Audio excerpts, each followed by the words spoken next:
Jakarta. Orang mungkin mengenal kota ini dengan julukan kota indah nan megah. Namun, selayaknya Fata Morgana, kota ini tak pernah luput untuk menyembunyikan kegelapannya. Kota ini mungkin dianggap sebagai ibu kota penuh luka. Namun, segala hal buruk yang ada di kota ini tidak membuat orang-orang menjadi jera untuk tetap tinggal di dalamnya. Jakarta memang masih jauh dari kata sempurna. Pelecehan seksual di jembatan layang, tukang todong layaknya antek-antek Fir'aun, dan tukang parkir ilegal yang sering pungli. Jika dilihat lebih dalam lagi tentang kota indah nan megah ini, terdapat perkampungan kumuh yang sudah tidak layak untuk ditinggali. Sebuah tempat yang kerap luput dari pandangan banyak orang. Di dalam perkampungan kumuh itu menjadi rumah tetap para pramuria, gelandangan, dan semua orang yang bergeliat untuk mencoba bertahan hidup. Juga bersama, bisakah kita tetap memberi walau tak suci? Gimana rasanya kalau lo hidup sama orang yang gak lo sukain? Pertanyaan retoris, kayak gak diberdayain aja. Jawab aja, gimana? Gimana apanya sih? Rasanya lo ya, Ge. Apalagi pas lo tidur sama orang yang gak lo cintai, bayangin. Tanya aja sama diri lo sendiri, bukannya lebih berpengalaman di bidang ini. Ya Allah, sialan. Jelas gak enak lah, apalagi pas pagi. Tapi inget, gue gak akan terikat kayak lo. Sialan. Coba deh lo bayangin, gimana menurut pandangan lo sendiri? Pandangan apa, Ge? Udahlah, gue malas deh. Tapi ya pun, gimana rasanya waktu malam pertama? Ya elah, tinggal jawab aja, apa susahnya sih? Sakit, perih, jijik, semua jadi satu. Puas lo. Puas? Berarti semua orang rasanya sama dong, cewek gila. Yun, lo akhir-akhir ini pernah lihat Resti gak? Kalian sempet lihat sih di taman kota, dia jualan ya? Oh, dulu inget perjuangan Resti, gue jadi sarjana sedih gue Rin. Punya babanya bagi tuang buat poin dia. Kehidupan dia setelah nikah malah kayak gini. Lakinya main emang mulu tiap hari. Gak pernah inget waktu. Tapi menurut lo sendiri, lebih baik lo dengan suami lo atau Resti dengan suaminya lo? Sama aja. Suami gue malah di Kondo, hebat. Tapi lebih mending suami gue sih. Dia punya pekerjaan tetap walaupun jadi kurir paket. Oh, gitu yuk. Udahlah, gue duluan. Mau mana gue. Gimana ya? Suatu saat nanti gue nikah sama orang yang benar-benar tahu arti cinta. Harusnya ditanyakan, tinggalkan pilihanmu di sana, kembali menjadi manusia yang waras menanggapi berita. Udah hari ini ngapain juga lo berharap sama si banding kayak dia. Dia tuh banyak utang, jangan sampai deh lo kawin sama dia. Lagian ya, uang hasil lo jual diri selama semalam itu lebih banyak daripada gaji dia sama si dia. Tetap jadi wanita penghibur aja, Ri. Ini cuma mampir, apalagi lo tinggal di negeri yang susah kayak gitu. Tapi menurut gue, mau lo nikah atau enggak, lo gak akan ada bedanya. Dia kan cuma ada dua pilihan, gak pernah lo pilihan lo mau menghabiskan hidup dengan satu orang apa banyak orang. Tapi Rin, kalau lo memilih hidup dengan si bandit kayak dia, gak usah deh. Udah lah Yun, pusing nih gue dengernya. Tambah gue juga gak paham sama yang lo mau. Halah, intinya jangan sampai lo kawin sama si bandit. Udah cukup, gak usah bahas ini. Apa sih? Kuatkanlah dirimu atas pertanyaan yang memburu, tentang masa depan, pernikahan, pendidikan, pekerjaan, keimanan. Selalu minta bertemu lagi.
pagi hari ini. Lo sendiri mau berangkat?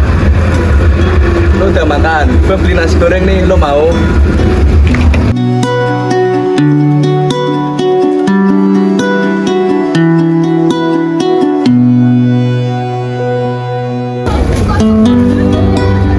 Kok gak ada sendoknya?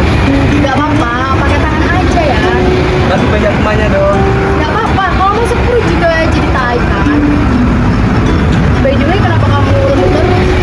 Iya nih, males pulang gua. Lo tau sendiri kan bapak gua kayak gimana. Loh, kenapa? Bapak gua tuh kejam bener. Dia tuh mirip malaikat Israel. Rin, kalau suatu saat lu ketemu bapak gua dan dia minta buat begituan, tolong tolak ya Rin. Kemarin ibu gua habis mergokin si kepala itu habis nyewa PSK. Sedih bener Rin, gua lihat dulu.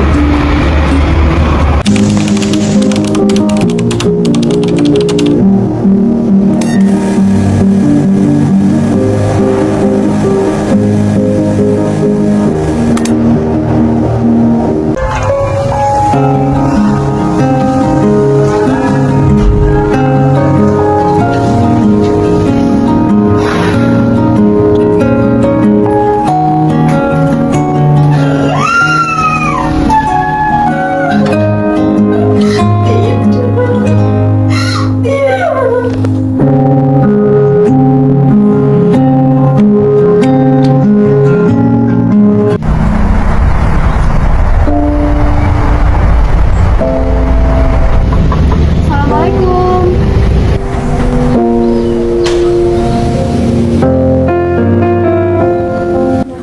Mau cari bapak, mau bikin KTP.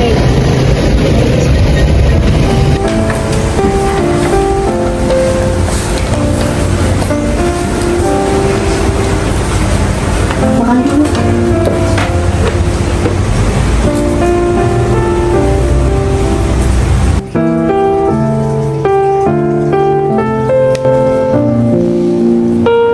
Kamu hamil. Anji.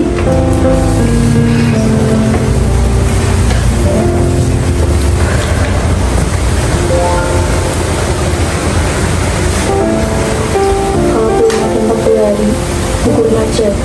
Dalam amplop ada alamat tempat yang bisa kamu datangi.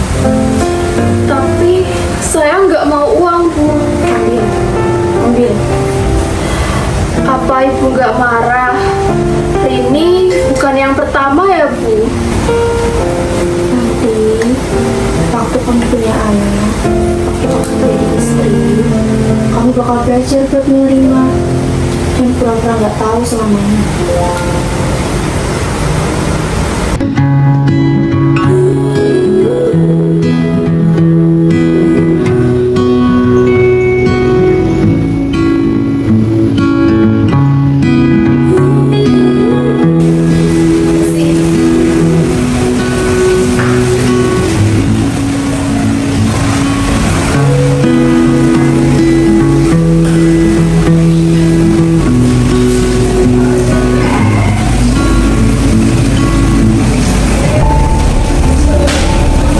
Silahkan kamu keluar, tapi di depan kamu sudah tidak bisa lagi tinggal di kampung ini.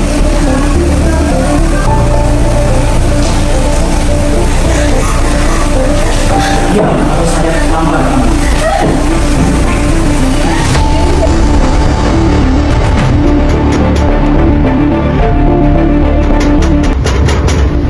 Ini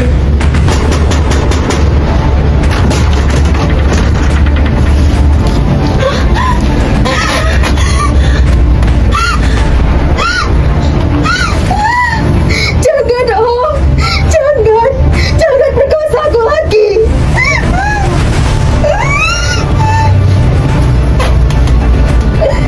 berbiadab.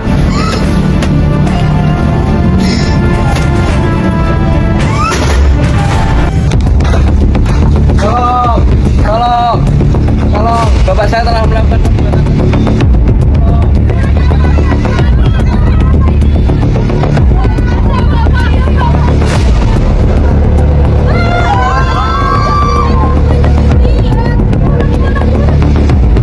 Kejadian itu udah lama banget tapi ini diungkit lagi. Kita harus adil kembali.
Meskipun suami Yuyun hanyalah seorang tukang ojek, bagi Yuyun menikahi orang yang kamu cintai adalah sebuah keniscayaan.